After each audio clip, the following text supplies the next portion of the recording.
if we really want to have the manifestation of the Holy Spirit in our lives, kung gusto mo magkaroon ng love, kung gusto mo magkaroon ng joy, gusto mo magkaroon ng peace, gusto mo magkaroon ng ability na kahit puno ka na ng pagsubok, nananatili ka pa rin faithful sa commitment mo sa Diyos, araw-araw ka rin makipag-fellowship sa Diyos. Yan ang sikreto.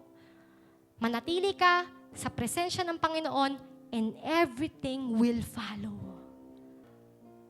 Huwag mong hayaan na tumagal ka lang sa loob ng simbahan pero wala kang bunga.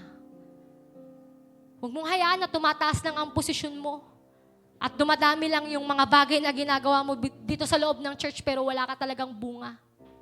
Kasi alam nyo kung meron mang bagay na hahanapin sa atin ng Diyos pagdating ng Judgment Day, hindi naman yung posisyon mo Hindi naman yung entitlement mo. Hindi yung dami ng nagawa mo. Hindi yung dami ng na-accomplish mo dito sa mundong to. It's not your bank accounts. It's not your entitlements or achievements ang hahanapin ng Diyos sa'yo, kundi ang hahanapin ng Diyos sa'yo, yung bunga ng banal na Espiritu sa buhay mo. Because that's the proof of your genuine relationship with Christ. Pangalawa, palagi kang maglaan ng oras para kausapin ang Diyos sa araw-araw.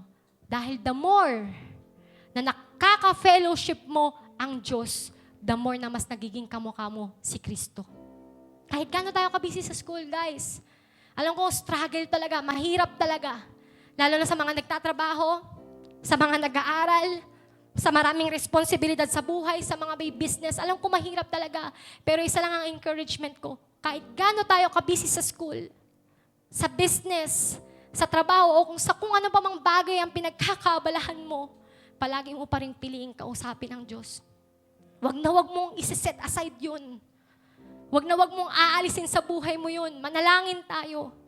Basahin natin yung Biblia natin, purihin natin ang Diyos. Hindi lang tuwing nasa simbahan tayo, kundi kahit nasa bahay tayo, kahit nasa kwarto tayo, sumamba tayo sa Panginoon.